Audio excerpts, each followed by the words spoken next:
Is also making a plea to FEMA, saying the counties that he represents have been neglected for federal aid. He is State Senator David Carlucci. He represents Rockland and Orange counties, which were not included in the president's disaster declaration. Senator Carlucci is joining me from Middletown this evening. Senator, how are you?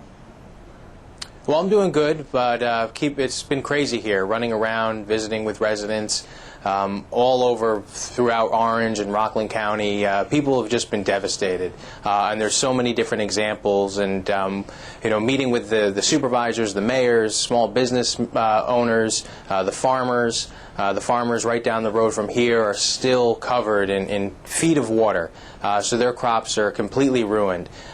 Small businesses right in Garnerville, we've got the Garnerville Industrial Center, and it was a real turn in the right direction. They were able to do some revitalization there. This mill that produced Civil War uniforms during the Civil War now has 136 businesses in it. Unfortunately, part of the building collapsed, and those 136 businesses are now displaced. And those are just a couple of examples of some of the problems we're having. Have you spoken at all to Governor Cuomo? I mean, he was in the Catskills with the FEMA administrator, Fugate, and there seems to be an indication from Fugate and also Napolitano, of course, the Homeland Security Secretary, that these counties were left off because they were not immediately coming to mind or proving that they were deserving of disaster aid, but they might eventually get onto the list. Have you spoken to the administration about that? Well, I've spoken to the administration. We're working on it. I know the governor is trying to do what he can to make sure that we're included in that. And, every level of government is on board, and that's the important thing. And I've reached out to our congressional members. I was with Congressman Engel yesterday throughout Rockland County. Tomorrow I'm meeting with Congresswoman Hayworth, who represents part of Rockland or throughout the Hudson Valley. But to bring her right there to Garnerville to meet with those business owners, because we've got to make sure that our congressional delegation is doing everything possible to make sure that we get the aid that we need. So I saw that list come out, and seeing that Orange was not included and that Rockland only got the public assistance is very disturbing, and it's something that we've got to make sure that FEMA understands the severity that we see here in Rockland and Orange County, that we make sure that we get that. Could you, pardon me, excuse me for a second, just explain to us the difference between that public assistance and then full disaster declaration?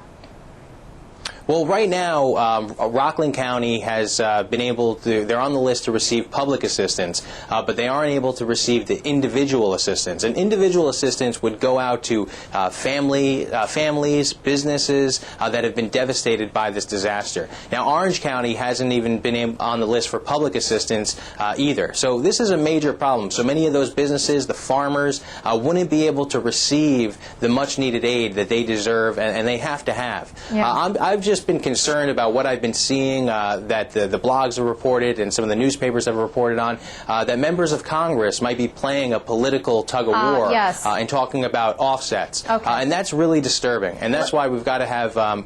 Let's talk about that for a second, because you mentioned Congresswoman Hayworth. She actually expressed support for House Majority Leader Cantor's suggestion that, just as you mentioned, there be offsets. Are you going to speak to her about that? Absolutely. It's very disturbing to see that. That's why I reached out to her this morning. I've been in contact with her office, but making sure that they're coming down and being right there with the business owners. I wanted them to see exactly what's going on, because I am very disturbed about some of the things that I've heard Congresswoman Hayworth say, and I want to make sure that we get to the bottom of this. We can't be talking about offsets when we talk about emergency aid. That's what government is for, and we've got to have our members of Congress. I know Congressman Engel, Maurice Hinchey, and Congresswoman Lowy, who I've all reached out to, are all in support. And Congresswoman Hayworth, I believe that she will be able to come around and say, look, we can worry about those cuts down the road, but right now we can't be negotiating that. We've got to make sure that small businesses, that families know that they can get on with the aid that they deserve and they need. So, Senator, here's the thing, though. I received a press release from the Congresswoman yesterday where she says she wants the addition of counties like Rockland, like Orange, all of the counties in her district, which is the 19th Congressional District, added to that disaster list. But at the same time, she says, I want these counties added, I want additional spending for them, but I need it to come out of someplace else. It seems like that's an incongruous message. Well, I would agree with you, Yeah. and that's been my problem. I'm extremely frustrated when I read that because I've been spending the last few days just running around the county, meeting with families that are in absolute despair. We're talking about homes that have been condemned. They haven't been able to get in there until before they were evacuated. So they have their valuables in there, their lives, and we're talking about people's livelihoods when we're talking about businesses, their homes. But we're also talking about safety. We've got to make sure that the mayors and the supervisors know that they can go forward in building. Our municipalities are strapped. We know that. We've been talking about that for the last year, about how severely strapped our municipalities are in New York State. Hurricane Irene or Tropical Storm Irene, whatever you want to call it, has been a disaster. I was with the chairman of the MTA yesterday. We were on the reviewing the train lines. I mean, it looks like a roller coaster. Yeah. It's devastating. About that, Senator, about that, I mean, the public assistance, that enables the MTA to access some federal cash, does it not?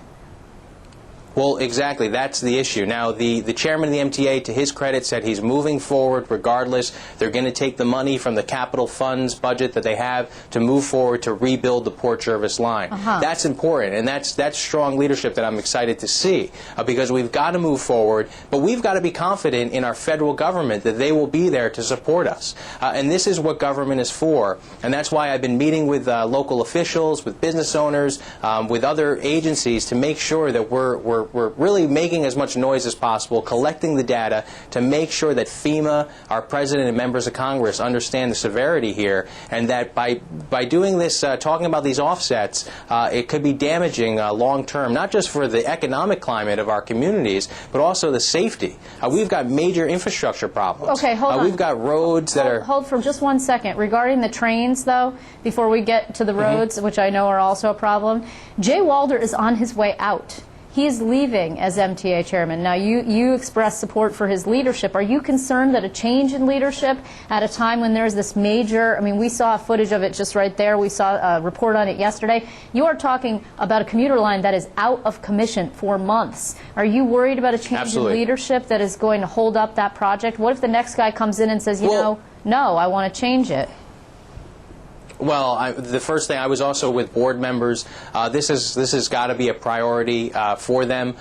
You know, we could speculate on future leadership, but I was just talking about that one instance where they're talking about we've got to move forward. Right. And that's the type of leadership that we need, and I'm going to do everything possible to make sure we push that along, whatever help they need. Right now, we've got some real emergencies we're dealing with. We're also dealing with making sure that people can still get to work, that they're able to take the bus or other modes of transportation. And my office has been open. Our lines have been ringing off the hook.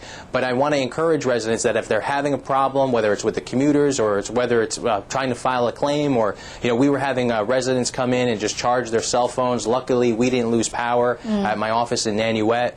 So people just coming in to charge their cell phones, calling about some of the problems. I mean, we've got some major problems that we got to deal with right now. Okay. But then going forward, in terms of getting down to the utility companies, the Public Service Commission, making sure that every level of government is involved in finding out who fell through the cracks, right, and making sure that we can mitigate this problem going forward. Senator, some of your colleagues have suggested, Senator Seward, for example, have suggested that the state should pick up the tab for the local share of rebuilding costs. I know that the state is in a fiscal situation as well. What do you think about that? Do you agree? Well, I haven't seen Seward's comments, but I would say that we've got to do from every level. Every level of government is involved in this. We're partners, and we've got to team up and use the collective resources we have. One of the problems I've seen with this storm is that we haven't been using the synergy that's available to us in terms of tackling some of these problems.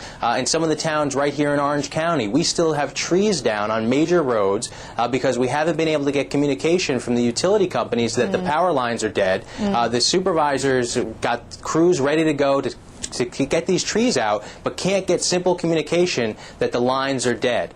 This is unacceptable, and it's things that like this where we've got to make sure moving forward that we have the cooperation of the utility companies, of local governments, of every level of government.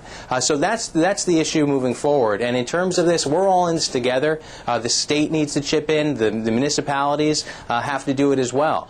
So and that's why it's important that we're looking to FEMA to make sure that they're stepping up, that if we needed emergency funding from Congress, that they'll step up and do that. Okay. Well, Senator, obviously this is an ongoing story. We'll be talking about it quite a bit, I'm sure. And I think we will probably be seeing you soon in Albany because we're waiting for that PEF contract vote. So perhaps we'll be seeing you in the studio next. I want to thank you very much for being here to join us. Well, thanks for having me.